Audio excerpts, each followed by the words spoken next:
जमलेल्या माझ्या सर्व पदाधिकारी बांधवांनो, भगिनींनो आणि मातांनो,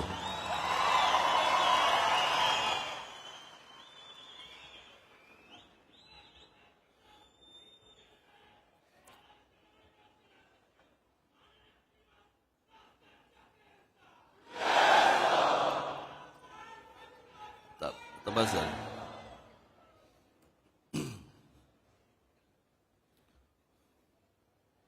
हे बाळा नांदगावकर, म्हणजे ओळखलं नसेल तुम्ही त्या लेंग्या बिंग्यामध्ये त्यांना.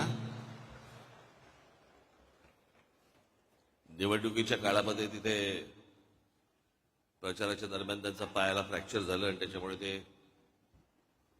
आता होईल बरं. ते बऱ्याच दिवसांनी मी तुम्हाला भेटतोय, तुम्ही मला भेटताय. निकाल लागले. निकाल लागल्यानंतर निकालावरची प्रतिक्रिया मी दिली होती. त्याच्यानंतर मी काही बोललो नव्हतो.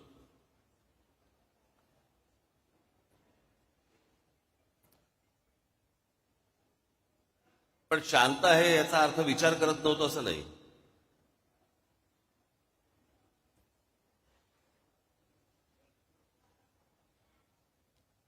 सगळ्या गोष्टींचं एक विवेचन चालू होतं, आकलन चालू होतं.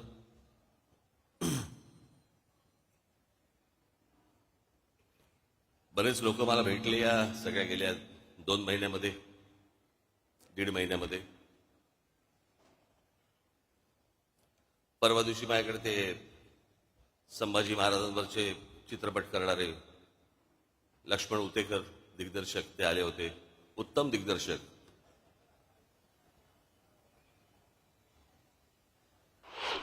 महाराष्ट्रातल्या तर प्रत्येकाने, मी काही त्याचा काही डिस्ट्रीब्युटर नाहीये,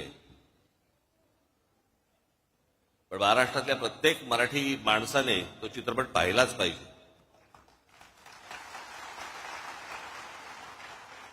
कारण आमचे शिवछत्रपती ही प्रेरणा आहे. संभाजीराजे आमचे हे बलिदान आहे.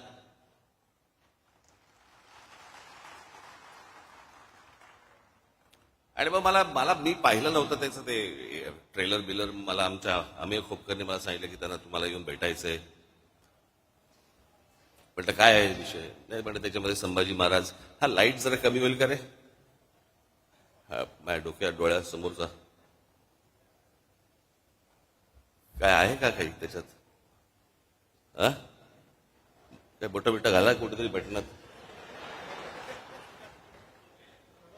हा अरे केला का, मला लागतं ना, मला कळ. बंद केलं तरी चालतो. हा तर त्याने मला काहीतरी सांगितलं की काहीतरी संभाजीराजे लेझिम खेळताना वगैरे काहीतरी दाखवलं वगैरे. मग मी तो ट्रेलर पाहिला. मग दुसऱ्या दिवशी ते आले मला भेटायला. अर्थात लेझिम हा आपला पारंपरिक खेळ आहे महाराष्ट्राचा. आणि संभाजीराजांनी कधीतरी हातामध्ये लेझिम घेतलंही असेल, काय माहिती. इतिहासाच्या पानात नाही, पण मनात तर असेल.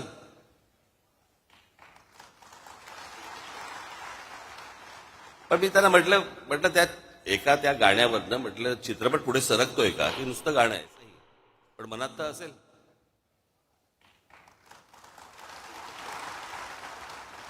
पण मी त्यांना म्हटलं त्या गाण्यावरनं म्हटलं चित्रपट पुढे सरकतोय का, की नुसतं गाणं आहे सेलिब्रेशनचं. ते बोलले नाही सेलिब्रेशनचं. म्हटलं मग कशाला चित्रपट कशाला स्टेकला लावताय.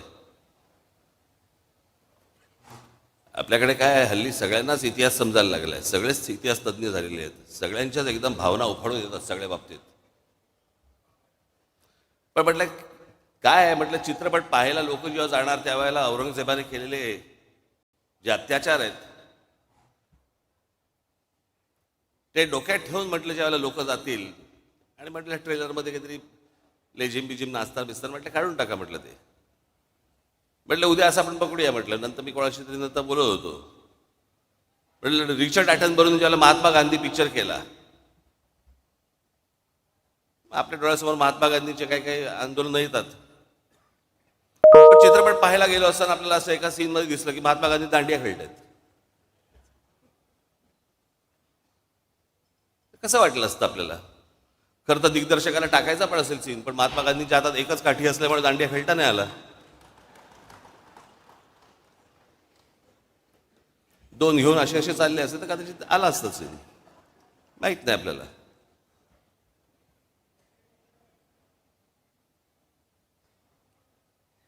पण बरेच लोक मला भेटले, म्हणजे निकाल लागल्यावरती, निवडणुकीचा निकाल लागल्यावरती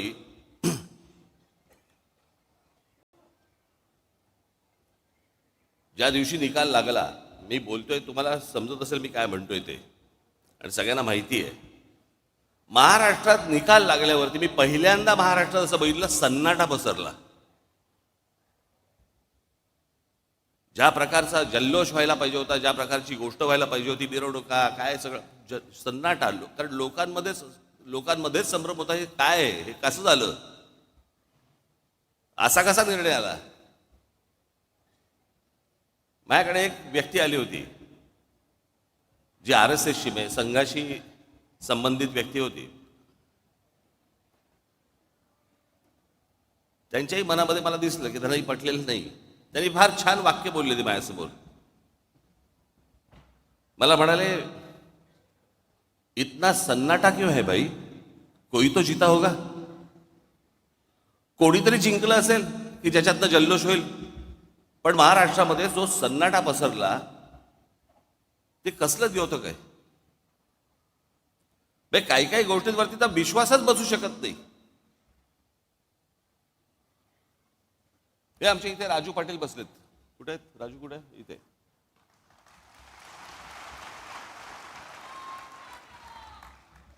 त्यांचं एक गाव आहे, गाव पाटलांचंच गाव, म्हणजे तिकडे त्यांनाच मतदान होतं. साधारणपणे किती 1200 लोकांचं गाव आहे ना, 1400 लोकांचं गाव आहे. या 1400 लोकांच्या गावामध्ये राजू पाटलांना किती मतं पडली असतील? अख्खं सगळं मतदान, दरवेळेला त्यांना मतदान होतं. पहिल्यांदा त्यांचे भाऊ उभे होते त्यावेळेला त्यांना मतदान झालं, ते उभे होते त्यावेळेला मतदान झालं, ज्यावेळेला ते खासदारकीला होते त्यावेळेला मतदान झालं, सगळीकडं. त्या गावातनं किती मतदान झालं असेल राजू पाटलांना? किती मतं पडली असतील? एक पण नाही.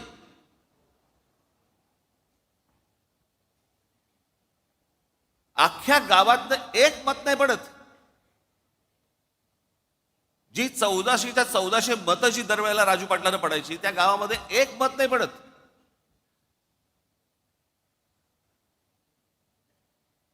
म्हणजे आपल्यातला एक मराठवाड्यामधला आपला एक पदाधिकारी आहे जो तिथे नगरसेवक आहे. नगरसेवक असताना, म्हणजे नगरसेवक जेव्हा झाला त्यावेळेला त्याला त्याच्या भागातनं 5,500 मतदान आहे. 5,500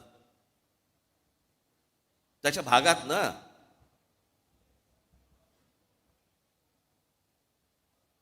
आत्ता तो विधानसभेला उभा होता, त्याला त्याच्या वॉर्डामध्ये नगरसेवक पदासाठी म्हणून त्याला 5,500 मतदान झालं होतं. आत्ता विधानसभेच्या वेळेला त्याला किती मतदान झालं असेल? विधानसभा 2,500.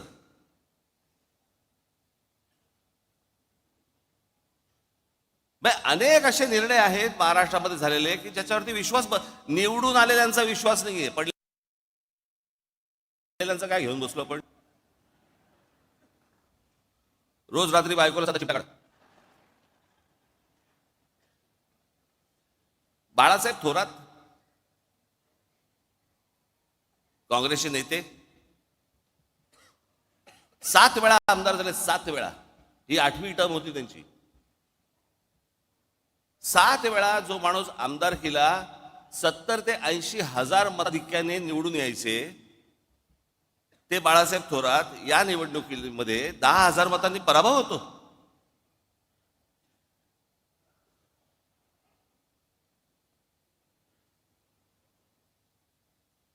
उद्या अनेक लोक बोलतील की राज ठाकरेंचा पराभव झाला म्हणून त्याच्यामुळे ते हे बोलतायत. मी काय बोलतोय? अख्खा महाराष्ट्र बोलतोय.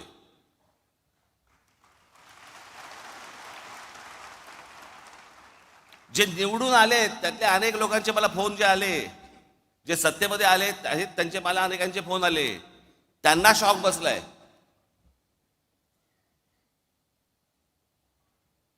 अहो 4-5 जागा येतील म्हणजे कसं आहे, भारतीय जनता पक्षाला 132 काय काय जागा मिळाल्या वगैरे वगैरे, चला ठीक आहे.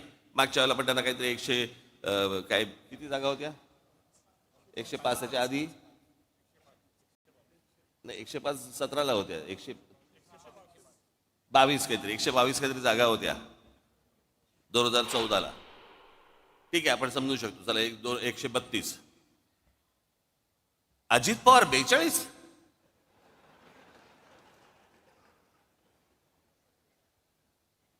म्हणजे 4-5 जागा येतील की नाही असं सगळ्यांना वाटत असताना अजित पवार 42, कोणाचा तरी विश्वास बसेल का याच्यावरती? आणि जे इतकी वर्ष या महाराष्ट्रामध्ये राजकारण करत आले, ज्यांच्या जीवावरती हे अजित पवार, भुजबळ बिजबळ सगळेजण मोठे झाले, त्या शरद पवारांना 10 जागा मिळतात. मग हे न समजण्याच्या पलीकडची गोष्ट आहे, न समजण्याच्या पलीकडची. गेल्या 4 महिन्यापूर्वी लोकसभा झाली. त्या लोकसभेला सर्वात जास्ती ज्यांचे कोणाचे खासदार निवडून आले असतील तर ते काँग्रेसचे निवडून आले.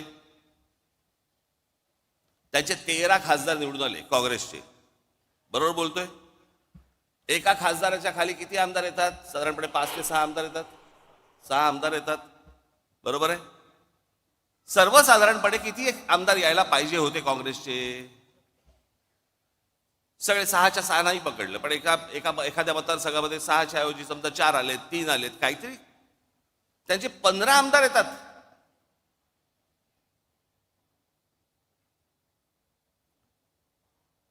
शरद पवार साहेबांचे 8 खासदार निवडून आलेत, 8 खासदार. त्यांचे 10 आमदार येतात. आणि लोकसभेला ज्या अजित पवारांचा 1 खासदार निवडून आलाय तिथे 42 आमदार येतात. 4 महिन्यात फरक पडला लोकांच्या मनात. काय झालं, कशामुळे झालं, हा संशोधनाचाच विषय.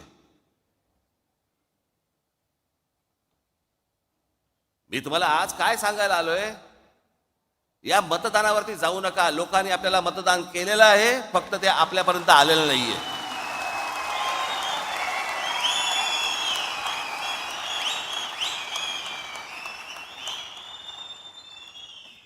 तुम्ही असं कुठेही मनामध्ये धरू नका की लोकांनी आपल्याला मतदान केलं नाही. लोकांनी मतदान केलं, पण ते केलेलं मतदान कुठेतरी गायब झालं.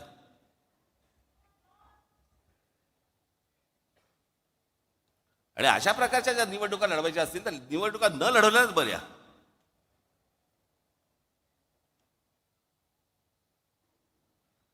अर्थात ही पण गोष्ट निघून जाईल. कोणी कुठच्या गोष्टीचा अमरपट्टा घेऊन आलेला नसतो. अशा गोष्टी होत असतात.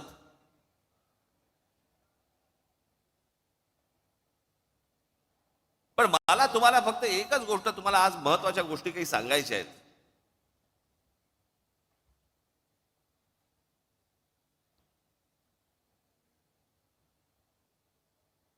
की ज्या गोष्टी तुम्हाला पक्षाने आजपर्यंत ज्या तुम्हाला सांगितल्या, ज्या आजपर्यंत पक्षाने ज्या गोष्टी केल्या, जी आंदोलनं केली, ज्या गोष्टींचे निर्णय लागले, या गोष्टी कुठेतरी तुम्ही पण सतत लोकांसमोर मांडत राहिले पाहिजेत.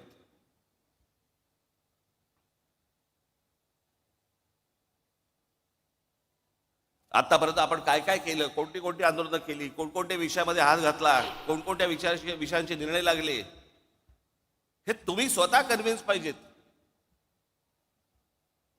तुम्हाला 4 लोकांनी प्रश्न विचारल्यावरती भांबावून जाणं हे काय, हे चांगलं लक्षण नव्हे.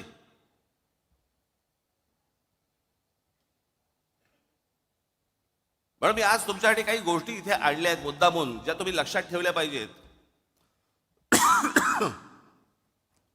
माझं भाषण संपल्यानंतर ज्या वेळेला ते येईल, कुठेतरी युट्यूबला येईल, तेवढा पोर्शन तुम्ही कट करून ठेवला पाहिजे. सतत तुम्ही त्या गोष्टी ऐकल्या पाहिजेत, बघितल्या पाहिजेत.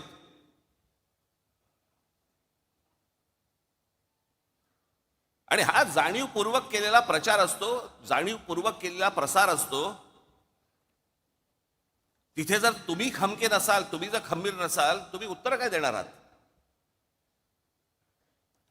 आणि हे जाणून बुजून सगळे, कारण कसं आहे, हल्ली काही अनेक पत्रकार जे आहेत हे अनेक पक्षांच्या दावणीलाच बांधले गेलेले आहेत. अनेक चांगले पत्रकार देखील आहेतच, पण अनेक पत्रकार गेलेले आहेत. ते ह्या सगळ्या गोष्टी लिहित असतात, सांगत असतात, चॅनलमधनं पसरवत असतात, वर्तमानपत्रात देत असतात, सगळ्या गोष्टी चालू असतात, सोशल मीडियावरती देत असतात, आणि मग तुम्हाला ते भणभणून टाकतात. त्यातला सगळ्यात महत्वाचा भाग कुठला? 3 विषय आहेत. 3 विषय मला मुद्दामून तुमच्या समोर मांडायचे आहेत आज. एक म्हणजे राज ठाकरे भूमिका बदलतात. मी ज्यावेळेला माझ्या काही पदाधिकाऱ्यांची, इतर सगळ्या लोकांची ज्यावेळेला मी बोललो त्यांच्याशी, मी म्हटलं तुम्हाला तरी माहिती आहेत का, म्हटलं भूमिका बदलणं म्हणजे कशाला म्हणतात.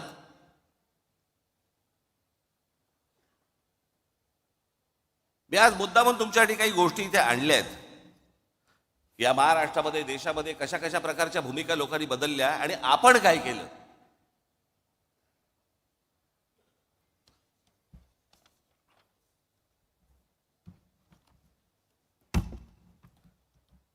थोडा मागे जातो, नंतर मध्यात परत येतो. मी काय सांगतोय तुम्ही नीट ऐका. या देशाला ज्या वेळेला स्वातंत्र्य मिळालं, त्या स्वातंत्र्य मिळाल्यानंतर पहिली निवडणूक या देशामधली ही 1952 साली झाली. आणि ह्या 52 साली ज्या वेळेला ही निवडणूक झाली, त्यावेळेला नुकताच राष्ट्रीय स्वयंसेवक संघाचा म्हणून त्यांचा एक पॉलिटिकल विंग ही जन्माला आली. तिचं नाव जनसंघ.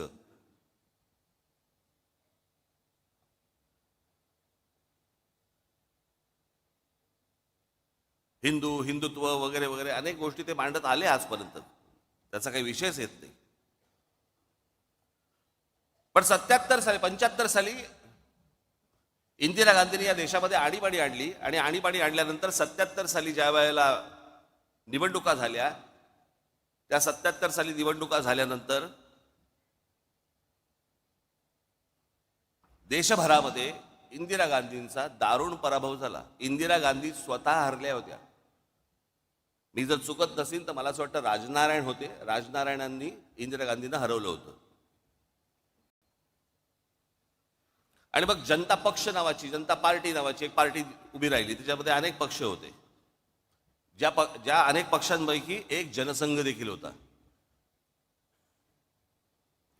1980 साली त्यांच्यातल्या सगळ्या भांडणांमुळे 1980 साली परत निवडणुका झाल्या आणि इंदिरा गांधी परत विजयी झाल्या. त्यावेळेला हा जो जनसंघ होता, या जनसंघाची भारतीय जनता पार्टी झाली. ते जे जनता पार्टीतनं जे बाहेर पडले होते, ती भारतीय, ती दुसरी जनता पार्टी होती. या जनसंघाने तेच नाव घेतलं आणि भारतीय जनता पार्टी म्हणून केलं. हा आत्ता भारतीय जनता पक्षाचा जो झेंडा दिसतोय, तो झेंडा बदलला झेंडा. आणि जनता पार्टीचा जो झेंडा होता, जो आडवा होता, भगवा आणि हिरवा, तो यांनी उभा केला.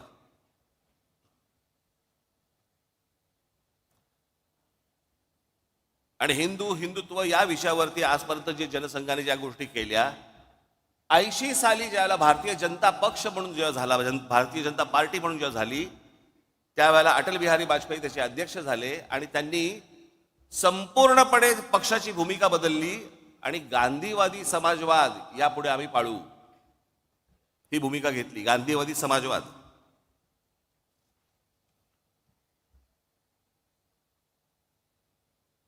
मग 84ला इंदिराजी गेल्या, इंदिराजी नंतर मग परत धक्के. आता ह्याच दरम्यान 77ला निवडणूक झाली, 78ला परत एक निवडणूक झाली. त्याच्यामध्ये शरद पवारांचं पुलोद आलं.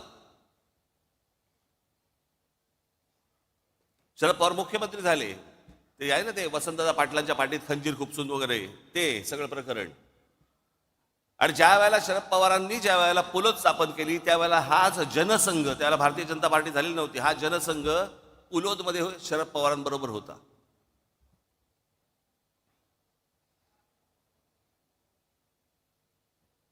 मी काय सांगतोय तुमच्या लक्षात येईल मी आता. आणि आता हे जे सगळं चालू आहे ना, हा ह्याला भेटला, तो त्याला चोरून भेटला, तो त्याला हे भेटला, हे तर उघडपणे सुरू होतं.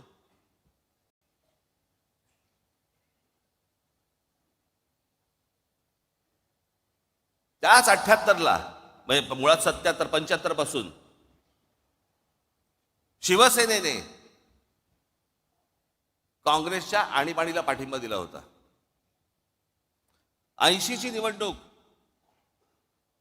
ही शिवसेनेने एकही जागा लढवली नव्हती, परंतु काँग्रेस आणि शिवसेना यांची युती होती.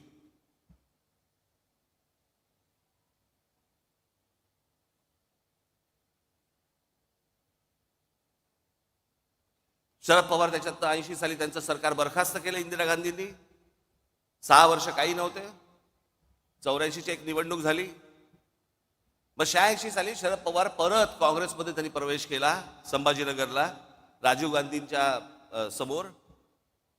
मग ते काँग्रेसमध्ये आले. जनता पक्ष बाहेरच राहिला.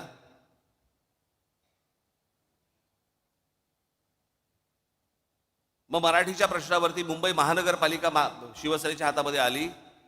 86ची निवडणूक झाली. 86 पर्यंत अटल बिहारी वाजपेयी हे भारतीय जनता पार्टीचे अध्यक्ष होते. 86ला पहिल्यांदा पार्ल्याची निवडणूक झाली आणि या देशातली पहिली निवडणूक जी हिंदुत्वावरती जिंकली गेली, ज्याच्यातनं अटल बिहारी वाजपेयींना बाजूला केलं आणि परत भारतीय जनता पार्टीने हिंदुत्वाचा नारा सुरू केला. त्यांच्या लक्षात आलं हिंदू हिंदू म्हणून मतदान करायला लागला. 87 साली संभाजीनगरची महानगरपालिका झाली.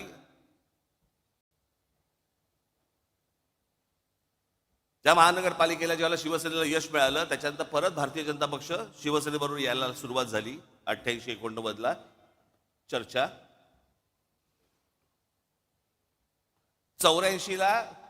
1984ला शिवसेना भारतीय जनता पक्ष युती झाली होती आणि शिवसेनेचे 2 खासदारकीचे उमेदवार हे कमळावरती उभे होते, मनोहर जोशी आणि वामनराव महाडिक.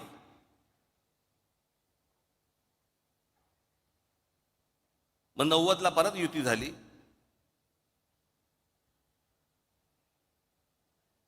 88ला परत शरद पवार मुख्यमंत्री झाले. मग 95ला परत भारतीय जनता पक्ष शिवसेना युती झाली. युतीतलं सरकार आलं. 99ला परत तीच काँग्रेस सोडून शरद पवार बाहेर पडले आणि 99चे रिझल्ट लागल्यावरती 2 महिन्यात एक दीड महिन्यामध्ये शरद पवार त्यांची राष्ट्रवादी काँग्रेस आणि काँग्रेस परत युती झाली. ज्या काँग्रेसला शिव्या घालून ते बाहेर पडले होते त्यांच्याच बरोबर दीड महिन्यात युती झाली. हे मी तुम्हाला का सांगतोय? या सगळ्यांनी आपापसात प्रत्येकाच्या स्वार्थासाठी सगळ्यांनी आपापल्या भूमिका बदलल्या. इथे मी कोणत्या स्वार्थासाठी भूमिका बदलली हो?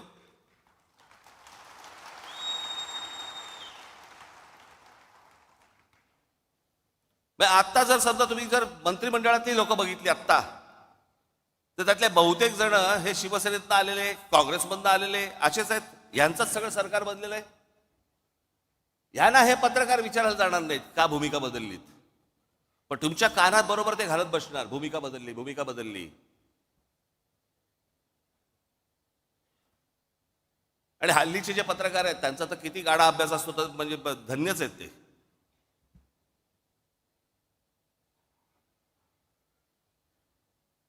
आजचा दिवस ढकलायचा, काही का बातमी टाके ना. आणि आता तर काय सगळे प्रत्येक पक्षाच्या एक कल्लीच सगळ्या गोष्टी सुरू आहेत. आता काल त्या कुंभमध्ये किती लोक गेली अजून आकडा येत नाहीये. ज्या प्रकारे इतर पक्षांचं कोणाचं असतं आणि काय झालं असतं, तर काय तमाशा केला असता चॅनलवाल्यांनी. आता काय नाही, सगळं चालू आहे, दाखवत आहेत बातम्या फक्त.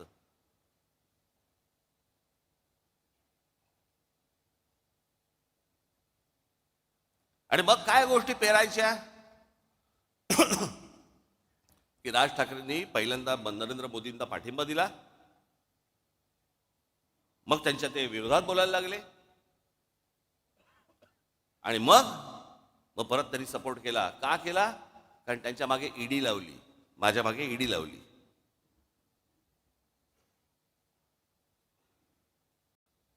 मला ती पण कहाणी आज तुम्हाला तुमच्या समोर आणि ह्या चॅनलच्या द्वारे महाराष्ट्रासमोर मला समोर सांगायचीच आहे.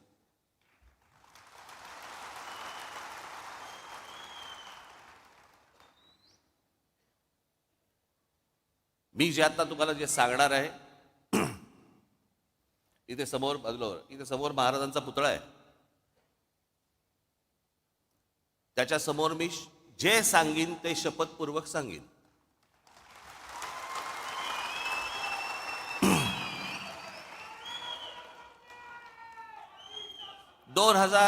साधारणपणे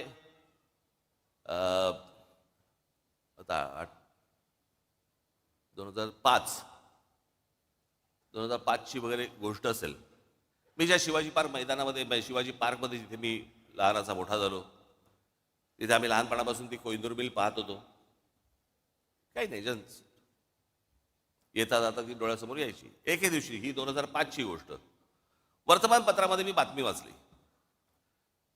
तोपर्यंत आम्ही आमचा व्यवसाय सुरू केला होता. आता व्यवसाय करणं हा तर काही पाप होऊ शकत नाही ना. अनेकांना व्यवसाय दाखवता पण येत नाहीत, तरी सगळ्या गोष्टी सुरू असतात त्यांच्या. एक व्यवसाय सुरू केला. वर्तमानपत्र सकाळी वाचत असताना वर्तमानपत्रामध्ये एक बातमी दिसली मला. NTSCच्या सगळ्या मिल्स, NTSCच्या, केंद्र सरकारनं, सुप्रीम कोर्टाने निर्णय दिलाय की या NTSCच्या मिल्स काढा आणि जे काही कामगारांचे इतक्या वर्षांचे पगार होते ते देऊन टाका. आपली बातमी वाचत होतो. बातम्या वाचता वाचता त्या सगळ्या मेलमध्ये एक कोहिनूर मिल होती. म्हणून मी आमचे जे पार्टनर होते त्यांना मी फोन केला. म्हटलं, अरे असं असं समोर काहीतरी येते कोहिनूर मिलचं. त्यांनी मला सांगितलं, पण हे ते प्रकरण खूप मोठं आहे. म्हटलं, हो मला मान्य, मला खूप मोठं आहे. काय आहे एकदा चेक तर करू. म्हणून आमचे एक दुसरे सहकारी होते, त्यांना मी फोन केला, त्यांना बोलून घेतलं. म्हटलं जरा बसून बघा काय होतंय. मग त्यांनी सगळी आकडेवारी केली वगैरे वगैरे. ते बोलले आपण टेंडर भरून टाकू. पण ते सगळं गणित बिणित केलं, टेंडर भरून टाकलं. एके दिवशी त्या माझ्या सहकार्याचा, म्हणजे पार्टनर होते, त्यांचा घाबरत घाबरत फोन आला सकाळी. म्हणाले, काय? म्हटलं काय रे, काय झालं एवढं, काय घाबर? नाही ते टेंडर लागलं. म्हटलं मग घाबरतो कशाला?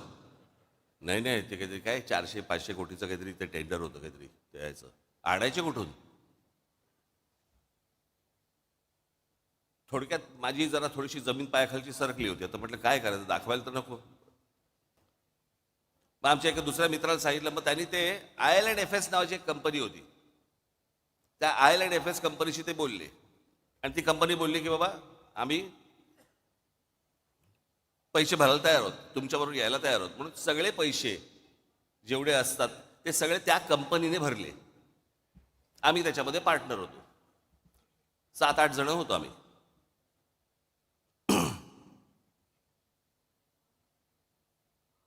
झालं सगळं सुरू. परत त्याला ब्रेक आला. परत ती केस काहीतरी कोर्टामध्ये गेली आणि सगळ्या परत मिल त्या अडकल्या. परत त्याच्यामधनं 1 वर्ष 1.5 वर्ष गेलं आणि मग त्याच्यानंतर ते सगळं परत 1.5 वर्षाचं सुरू झालं. त्या दरम्यान मी आमच्या सहकार्यात म्हटलं, बाबा हे पांढरा हत्ती हा आपल्याला झेपायचा नाही, आपण यातनं बाहेर पडू.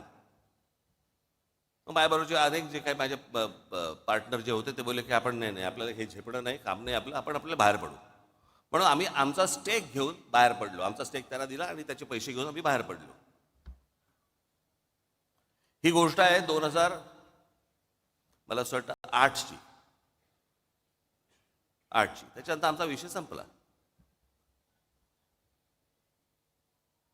ज्या दिवशी मला ती ईडीची नोटीस आली, मला प्रश्न पडला कसली ईडीची नोटीस, काय आहे काय? मग आम्ही जेव्हा बघितलं त्यात विषय होता कोहिनूरचा. म्हटलं आपला काय संबंध याच्याशी आता? मग मला तिकडे बोलवते माणसं, मलाशी काय बोलवते हेच मला समजेना. की त्यांच्याकडनं तुम्हाला पैसे आले पण तुम्ही त्यांचे पैसे काय, मला काय कळत नव्हतं. म्हटलं काय झालं? बरं, जे पैसे आले त्याच्यावरती आम्ही टॅक्स भरला, टॅक्स भरून तो गेला. सगळ्यांनीच टॅक्स भरला आणि तो गेला. ती जी कंपनी होती त्याच्यामध्ये टॅक्स भरला, त्या कंपनीने तिकडे टॅक्स भरला, त्यातनं आम्ही बाहेर पडलो. मला ज्या वेळेला ती गोष्ट आली त्यावेळेला मी ज्यावेळेला इन्क्वायरी केली, आमच्या सीएला बोलवलं, म्हटलं काय नेमकं काय झालं सांग मला. तो बोलला तुमच्यातला एक जो पार्टनर आहे, तुम्ही जो टॅक्स भरलात त्या कंपनीत, त्या पार्टनरने तो टॅक्स इन्कम टॅक्सला भरलाच नाही, तो ते पैसे तुमचे बाहेरच्या बाहेर वापरले. म्हटलं मग आता काय करायचं. म्हणे आता परत टॅक्स भरायला लागेल. आम्ही परत टॅक्स भरून टाकला, जेवढा होता तेवढा परत प्रत्येकाने आपापला टॅक्स परत भरून टाकला. कोण जाईल झंझटीत. विषय संपला. आता एवढ्याशा गोष्टीसाठी राज ठाकरे ईडीला घाबरला आणि मोदींची स्तुती करायला लागला. मला काय देणं घेणं त्या गोष्टींशी.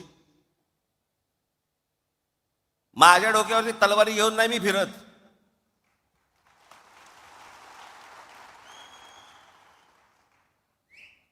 हे बाकीच्यांसारखं नाहीये. 6 दिवस अगोदर मोदी म्हणतात 70,000 कोटीचा भ्रष्टाचार केलेला ना आम्ही 8 मध्ये टाकू.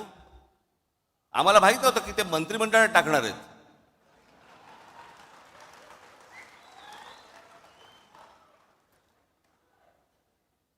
आतमध्ये टाकूचा अर्थ हा होतो हे मला पहिल्यांदा कळलं. किती किती तुम्हाला देऊ मला ह्याच्यामध्ये उदाहरणं या सगळ्या गोष्टींची. हे बघा, आता आपण भारतीय जनता पक्षाने काय काय गोष्टी केल्या ते आपण बघूया. हिम्मत बिस्वा शर्मा, भ्रष्टाचाराचं मूर्तिमंत प्रतीक अशी ज्यांची संभावना भारतीय जनता पक्षाने केली होती, हिम्मत बिस्वा शर्मांची, त्यांना पक्षात घेतलं. नंतर दुसऱ्या पक्षात होते, ते भ्रष्टाचाराचे आरोप केले होते त्यांच्यावरती. त्यानंतर भारतीय जनता पक्षाने पक्षात घेतलं. त्यांना अर्थ, आरोग्य आणि शिक्षणासारखी खाती दिली. नंतर त्यांना 2021 मध्ये मुख्यमंत्री केलं.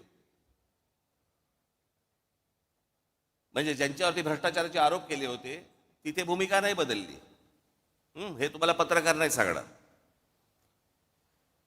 मुकुल रॉय,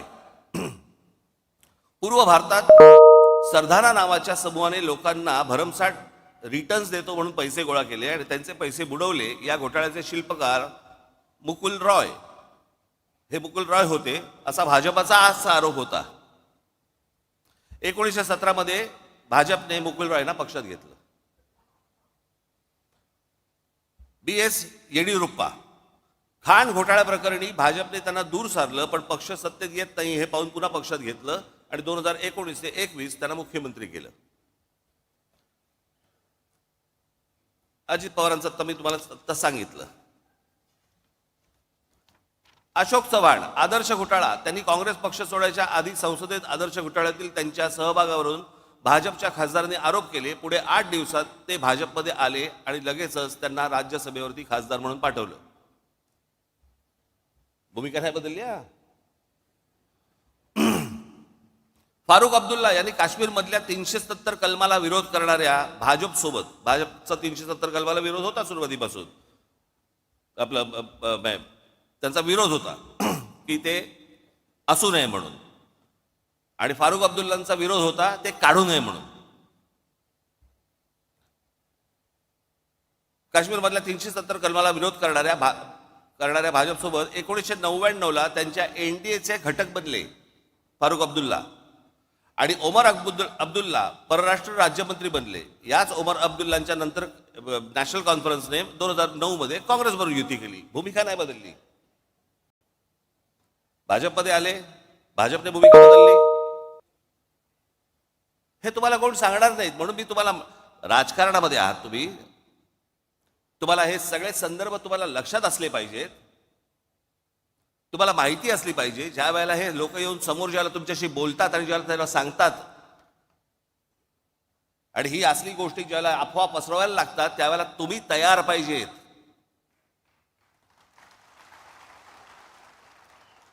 गेल्या 50, 60, 70 वर्षाचा इतिहास महाराष्ट्राचा काय आहे, देशाचा काय आहे, कुठे कुठे कुठच्या पक्षाने काय काय गोष्टी केल्या. मुफ्ती मोहम्मद सईद, भाजपने 2015ला मुफ्ती मोहम्मद सईद यांच्यासोबत युती केली आणि पुढे मुफ्ती मोहम्मद सईद यांच्या निधनानंतर त्यांच्या मुलीला महबूबा मुफ्ती सईदला पाठिंबा दिला. म्हणजे ज्यांचा 370 कलमाला विरोध होता काढू नये म्हणून, ते मुफ्ती मोहम्मद सईद. मग ह्या मुफ्ती मोहम्मद सईद यांच्या एका फ्रॉड प्रकरणात त्यांच्या मुलीला अपहरण केलं म्हणून भारताला काही अतिरेकी सोडायला लागले होते, ते हे मुफ्ती मोहम्मद सईद. त्यांच्याबरोबर भारतीय जनता पक्षाने पहिल्यांदा युती केली. मुफ्ती महबूबा मुफ्तींना तिथे पुढे मुख्यमंत्री केलं आणि नंतर त्यांचं सरकार पाडलं आणि राष्ट्रपती राजवट आणली. भूमिका नाही बदलली. इथे कोण बोलणार नाही भूमिका बदलली.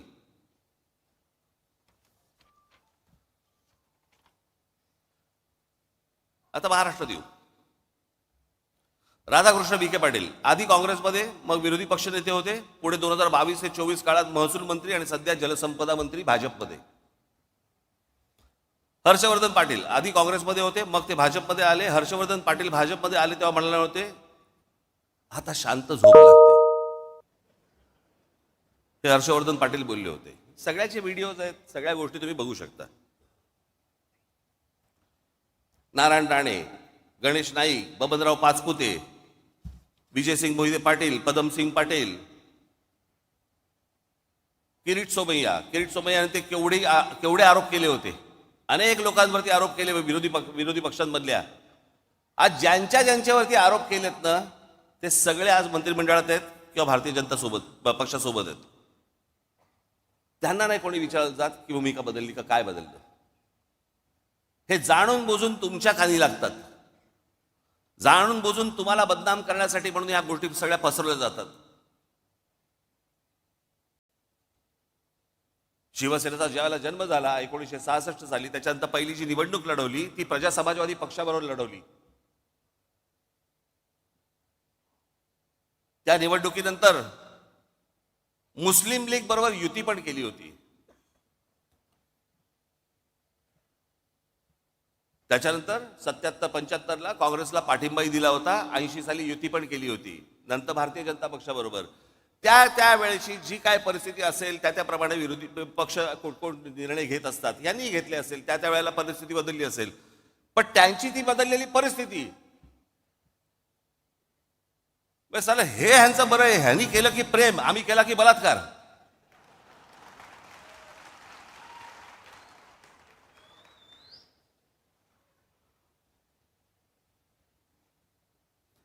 बरं, आत्ता लोकसभेच्या वेळेला ज्या वेळेला नरेंद्र मोदी ज्या वेळेला इथे शिवतीर्थावरती आले होते त्यावेळेला मी त्यांच्या समोर बोललो होतो ना की 2014ची निवडणूक झाली त्यावेळेला मला जे बोलायचं होतं मी बोललोय.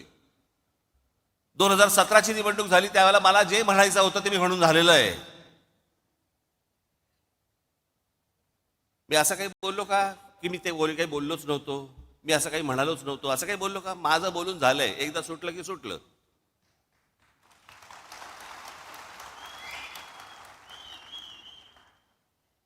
आणि जे बोललो होतो त्या सगळ्या गोष्टींना आधार होते. जे चांगलं कराल त्याला चांगलं म्हणू, जे वाईट कराल त्याला वाईट म्हणू. ह्या सगळ्या गोष्टी ज्या तुमच्या समोर आणल्या, हे कृपाशंकर सिंग, बबनराव पाचपुते, अजित पवार, हे सगळे देवेंद्र फडणवीसांनी किती लोकांवरती आरोप केले आतापर्यंत? भ्रष्टाचाराचे किती लोकांना बरोबर आरोप केले? कित्येक लोकांवरती जे तुम्हाला आता त्यांच्याबरोबर मंत्रिमंडळात दिसतील. कित्येक लोक तर आता देवदर्शनाला जातात, पूजा करतात, देव पायात ठेवतात की फडणवीस किंवा किरीट सोमय्या कोणीतरी आमच्यावरती आरोप करा. चला, आरोप केल्यावर आतमध्ये जाता येतं.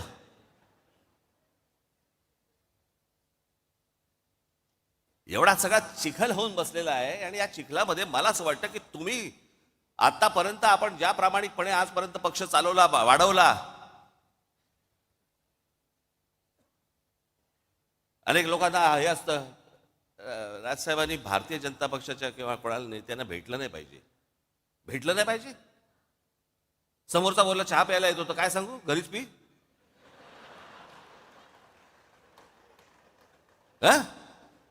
तुम्ही काय वेगळं सांगाल?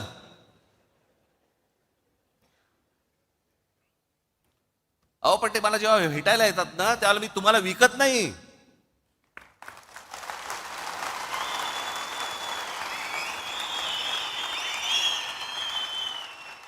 आणि माझा मराठीचा बाणा देखील मी बोथट करत नाही.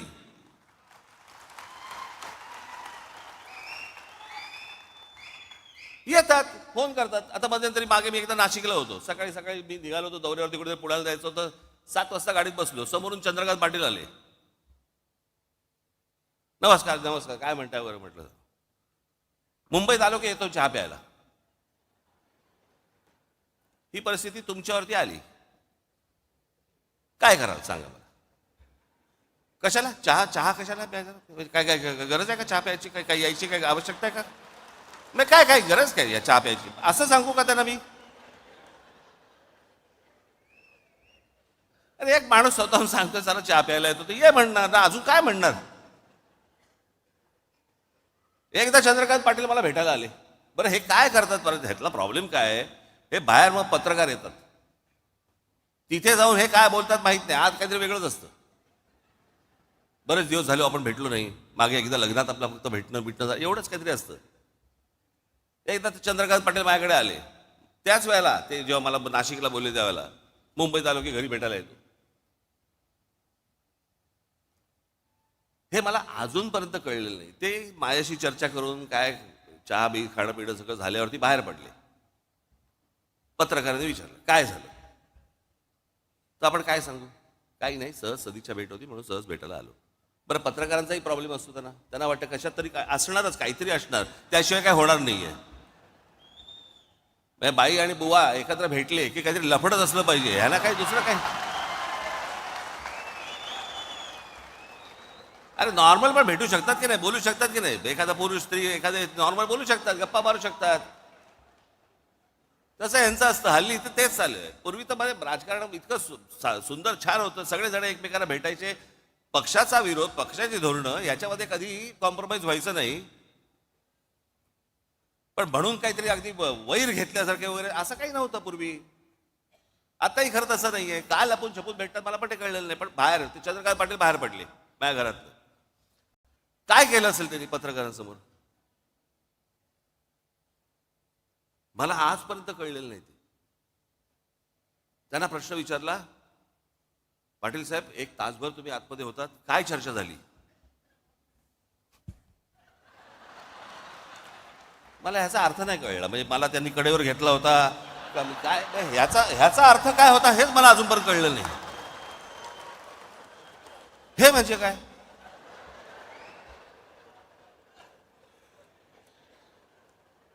बरं मी काय पाहिलं नव्हतं. ते गेल्यानंतर पत्रकार आले आणि मला म्हणाले की त्यांनी असं केलं बाहेर गेल्यानंतर, म्हणजे काय झालं. मी म्हटलं असं केलं म्हणजे काय झालं, आम्ही दोघे एकमेकांना तेच विचारतोय, म्हणजे काय झालं. काय इकडे मी अक्रोड ठेवलं होतं, त्याच्यामध्ये दाबून दिलं आणि मी अक्रोड फोडून दिलं वगैरे, काय म्हणजे झालं काय.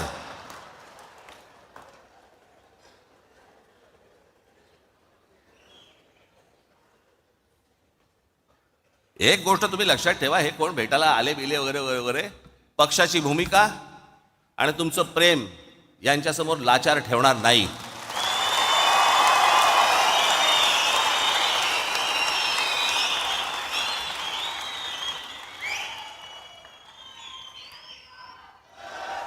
उद्या जेव्हा कधी निवडणुका होतील, काय होतील, कधी होतील. आता 28 तारखेला खरं तर निर्णय होता, तो 28 फेब्रुवारीला गेला. आता 28 फेब्रुवारीला गेला म्हणजे ऑक्टोबर नोव्हेंबर शिवाय निवडणुकाच होत नाहीत.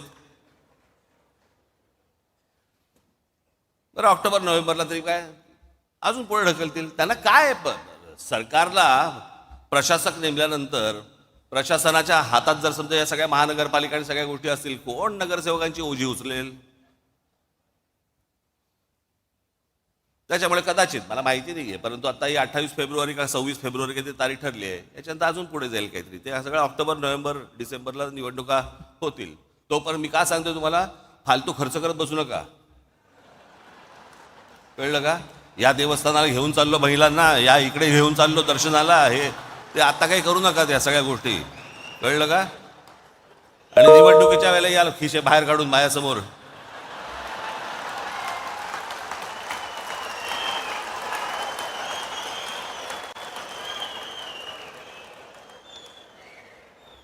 जरा सांभाळून, जरा काय आजूबाजूला चाललंय जरा एकदा बघा बरं का. आज मला तुम्हाला एवढंच सांगायचं आहे, पुढच्या काही दिवसांमध्ये पक्षाला वरपासून खालपर्यंत एक प्रकारची शिस्त आणण्याच्या दृष्टिकोनातनं एक आचारसंहिता येणार आहे.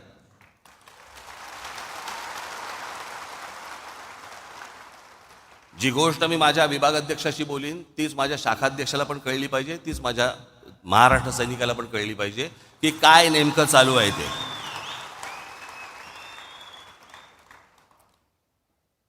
पुढच्या साधारणपणे फेब्रुवारीच्या पहिल्या दुसऱ्या आठवड्यापर्यंत त्या प्रत्येकाला बोलवलं जाईल, प्रत्येकाची आचारसंहिता प्रत्येकाला दिली जाईल, नेत्यांची आचारसंहिता नेत्यांना, त्याच्यानंतर तुमची कदाचित काही गोष्टींची नावंही बदलली जातील पदांची.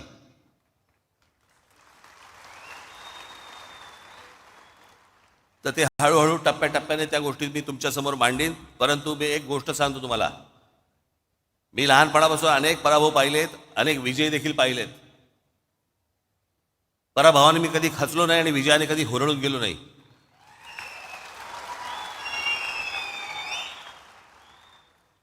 आणि खचलेले पिचलेले असल्या लोकांचं मला नेतृत्व करायचं नाहीये. माझ्याबरोबर राहणार असाल तर ठाम राहा.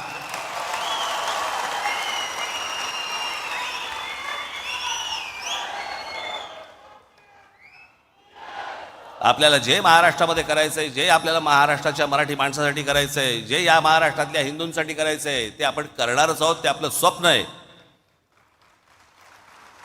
आज नाही, उद्या, उद्या नाही परवा, पण ते होणार म्हणजे होणार, एवढं निश्चित आपण लक्षात ठेवावं. आज तुम्हाला हे सगळं मी पहिल्यांदाच येतो या सगळ्या ऑडिटोरियममध्ये. मी कधी आलेलो नव्हतो. खरं ते वरती बसले सगळे चिकटवलेले दिसत वाटतात मला. हे सगळे ते प्लॅकार्डचे करतात ना, तसेच दिसतात ते मला सगळ्या. आत ना रे तुम्ही खरंच. हां हां हां. पण आज तुम्ही बऱ्याच दिवसानंतर तुमची भेट झाली, मलाही बरं वाटलं, मलाही आनंद झाला. एका उत्साहात, जल्लोषात, जोशात पुढच्या येणाऱ्या सगळ्या गोष्टी आपण पार पाडायच्या आहेत. घराघरापर्यंत जायचं आहे, लोकांचा विश्वास संपादन करायचा आहे. जे जे आत्तापर्यंत पक्षाने केलेलं आहे ते लोकांपर्यंत जाणं गरजेचं आहे. असल्या फालतू ज्या वेळेला अफवा पसरवल्या जातात त्यावेळेला तुमचा देखील राजकीय अभ्यास हा दांडगा असला पाहिजे आणि तुम्ही देखील पुरून उरला पाहिजेत त्या समोरच्या लोकांना. ह्या गोष्टी मला असं वाटतं घेऊन तुम्ही आज सगळेजण आपल्या आपल्या घरामध्ये जाल. फेब्रुवारीच्या पहिल्या आठवड्यात, दुसऱ्या आठवड्यामध्ये आपल्या सर्वांची मी भेट घेईनच. तोपर्यंत तुर्तास आज इथेच थांबतो. धन्यवाद. जय हिंद, जय महाराष्ट्र.